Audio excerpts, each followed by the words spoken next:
Қант диабеті дегеніміз қандағы қант деңгейінің жоғарылауы. Оның екі типі болады, бірінші және екінші. Қант диабетін тоқтамас бұрын ең бірінші бізде ұйқы без болады. Ұйқы безінің бізде Лангерганс деген аралшықтар болады. Сол Лангерганс деген аралшықтарда бета-клеткалар болады.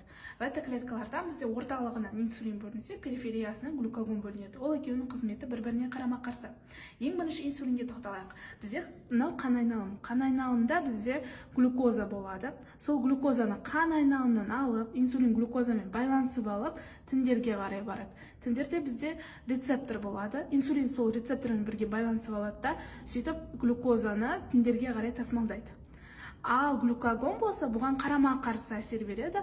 Ол сол перифериядан глюкагон бөлінеді да, бауырда глюкогеннің глюкозаға айналуын, яғни ыдырауына әсер етеді екен. Енді осы жерде бізде бірінші тип қант диабеті. Бірінші тип қант диабеті кезінде бізде мынау бета-клеткадан инсулин қажетті мөлшерде бөлінбейді. Оның себебі неде? Себебі негізінде тұқым қуалаушылықта төртінші тип гиперсезімталдылықтың әсерінен болып табылады.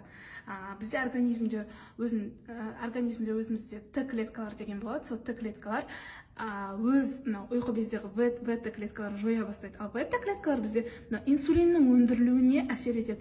Яғни бета клеткалар жойылдыра бастаған әсерінен бізде инсулиннің өндірілуі де төмендей береді, ал глюкагонның қандағы деңгейі жоғарылай береді. Өйткені инсулин оны тасымалдайды.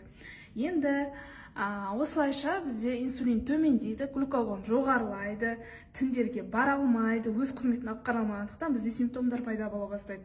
Ол бізде ең біріншісі полифагия. Полифагияның пайда болуы мынау тіндерде глюкоза жоқ, тіндердегі энергия төмендейді, липолиз пайда болады. Сөйтіп адамда постоянно аштық сезім болады. Сол аштық сезімнің әсерінен осы полифагия пайда болады. Сонымен қатар бізде полидипсия пайда болады. Ол суды көп ішкісі келеді. Сонымен қатар глюкозурия деген болады. Яғни глюкоза бізде қанда жоғарылап кеткеннен кейін ол барады бүйрекпен бірге экскрецияланып, жаңағыдай зармен бірге сыртқа шыға бастайды. А глюкоза бізде полярлы молекула болып табылады.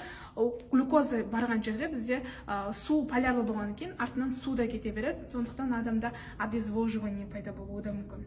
Енді осы қант диабетінің бірінші типінің асқынуы ретінде бізде диабетті кетоацидозды аламыз. Диабеттік кетоацидоз дегеніміз бізде тіндердегі, мысалы май тіндеріндегі майлар, олар бос май қышқылдарына айналады. Бауырға барады, олар бауырда майлар бос май қышқылына дейін айналып, бос май қышқылдар болса бізде кетонды денеге дейін айналады екен. Енді осы кетонды денеден бізде кетонды дене пайда болған кезінде қан айналымында бізде қышқылдылығы көбейіп кетеді. Сол қан айналымында қышқылдылық көбейіп кете бастағаннан кейін адамда кетоацидоз пайда болады. Ол өте қатты бізде асқынуларға алып келеді.